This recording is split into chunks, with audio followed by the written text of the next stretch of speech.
Hello everyone, welcome back to the channel. यहाँ हम government job की प्रिपरेशन से जुड़ी अहम जानकारी और अपडेट शेयर करते हैं। आज का वीडियो बीपीएससी एए एस्पिरेंट के लिए वेकअप कॉल है, जो दिन रात मेहनत कर रहे हैं अपनी असिस्टेंट इंजीनियर की ड्रीम जॉब पाने के लिए। लेकिन आपने नोटिस किया है हाल ही के दिनों में क्या चल रहा है?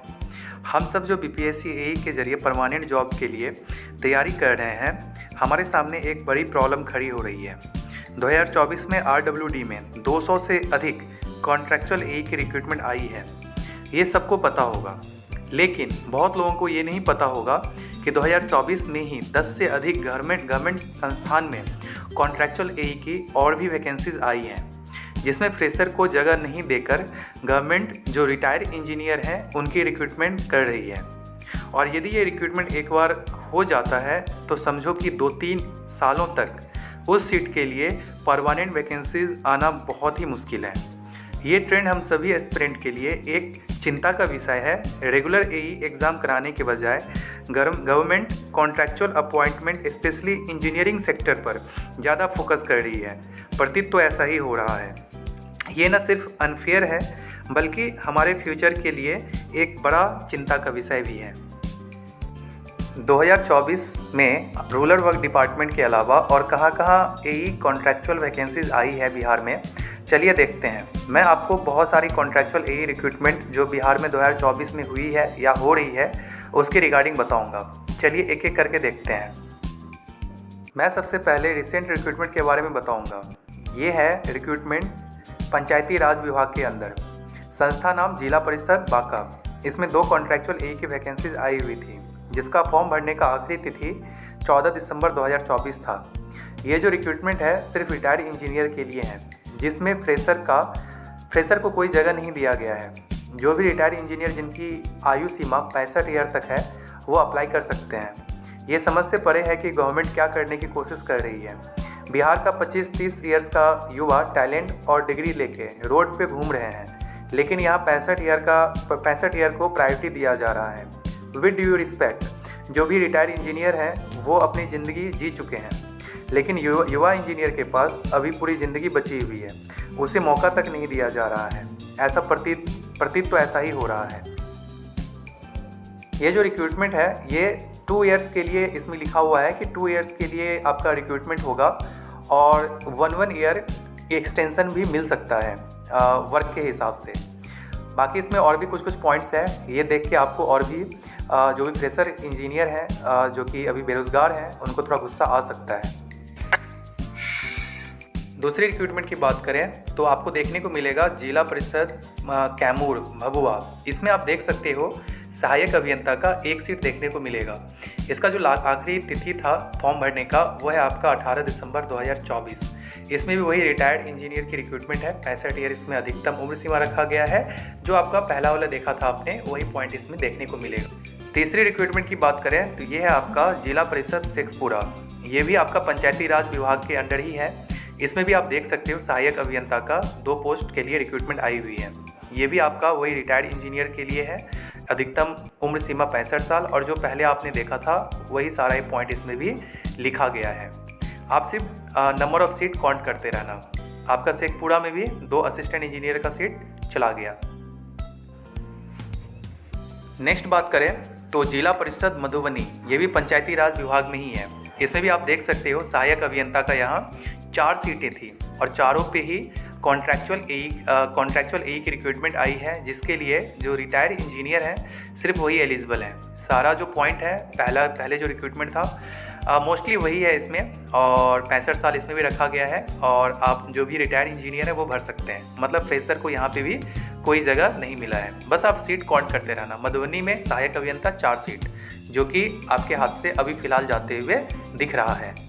कितने तेजस्वी लोग हैं हमारे पास, कितने शानदार विचार रखते हैं जी। नेक्स्ट बात करते हैं जिला परिषद कार्यालय भागलपुर। इसमें भी आप सबको सहायक अभियंता का 2 सीट देखने को मिलेगा, जिसके लिए भी रिटायर्ड इंजीनियर जो हैं उनकी रिक्रूटमेंट यहाँ हो रही है और फ्रेशर को इसमें भी कोई जगह नहीं दिया गया है।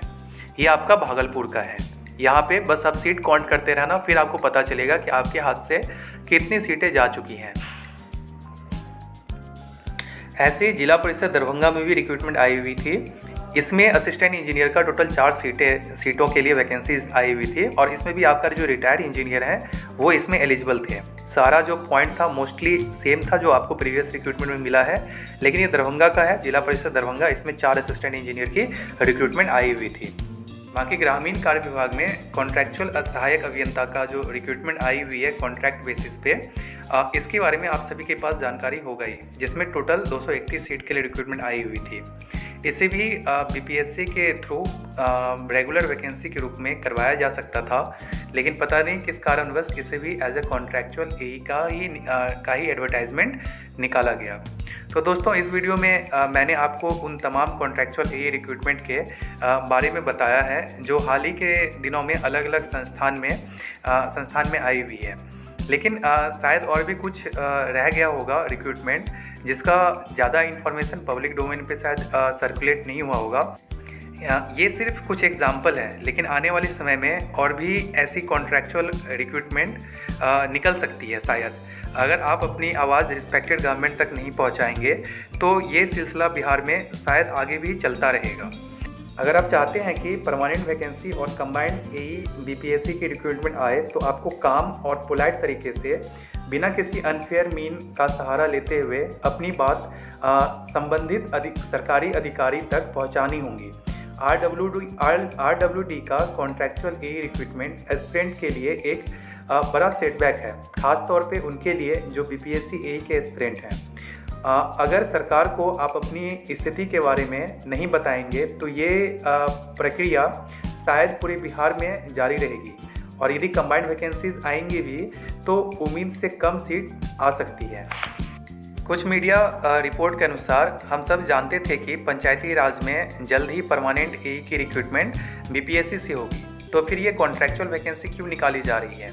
2020 के बाद 2024 में सिर्फ पीएचडी डिपार्टमेंट में बीपीएससी के जरिए परमानेंट एई रिक्रूटमेंट आई, वो भी सिर्फ कुछ सीट के लिए। 4 इयर्स में सिर्फ एक रिक्रूटमेंट। अगर आप सरकार तक अपनी बात नहीं पहुंचाएंगे तो उन्हें आपकी स्थिति का एहसास कैसे होगा? हर कॉन्ट्रैक्चुअल एई रिक्रूटमेंट में लिखा होता है कि ये वैकेंसी परमानेंट रिक्रूटमेंट तक वैध है, लेकिन सोचने वाली बात यह है कि जब कॉन्ट्रैक्चुअल वैकेंसी आ रही है तो परमानेंट वैकेंसी क्यों नहीं? पूरे बिहार में कुल अप्रॉक्स एई की टोटल सीट की बात करें तो 5500 से 6000 के बीच में टोटल सृजित पोस्ट है। ये संख्या सरकारी, टीचर, पुलिस या अन्य गवर्नमेंट पोस्ट के मुकाबले बहुत कम है। फिर भी इन कम पोस्ट के लिए गवर्नमेंट कॉन्ट्रैक्चुअल रिक्रूटमेंट निकाल रही है और फ्रेशर इंजीनियरिंग कैंडिडेट को इग्नोर कर रही है। प्रतीत तो ऐसा ही हो रहा है और ये पूरी तरह एब्सर्ड है। इस वीडियो का मकसद आपको डिमोटिवेट करना नहीं है। मेरा उद्देश्य सिर्फ ये स्थिति आपके सामने रखना है और आपको ये समझाना है कि आपकी अपनी बात सरकार तक पहुंचाना कितना ज़रूरी है। ये वीडियो बीपीएससी एई एस्पिरेंट के लिए एक वेकअप कॉल है और सरकार से मेरी एक रिक्वेस्ट भी है कि कृपया परमानेंट एई कंबाइंड वैकेंसी निकालने की कोशिश कीजिए। दोस्तों इस वीडियो को देखने के लिए बहुत बहुत धन्यवाद। अगर कोई नई जानकारी आएगी तो मैं इस चैनल पे अपलोड जरूर करूँगा। अगर आपने अभी तक चैनल को सब्सक्राइब नहीं किया है तो आप प्लीज़ तुरंत सब्सक्राइब कर दें और हमारे प्रेजेंटेशन सोसाइटी का हिस्सा बने, क्योंकि ये एक सिर्फ चैनल नहीं, एस्पिरेंट की सोसाइटी की रिप्रेजेंटेशन है। फोकस बनाए रखें, पेशेंस रखें और मेहनत करते रहें अपने सपनों के लिए। Stay tuned, best wishes and thank you so much for your support. मिलते हैं नेक्स्ट वीडियो में। Take care, bye bye.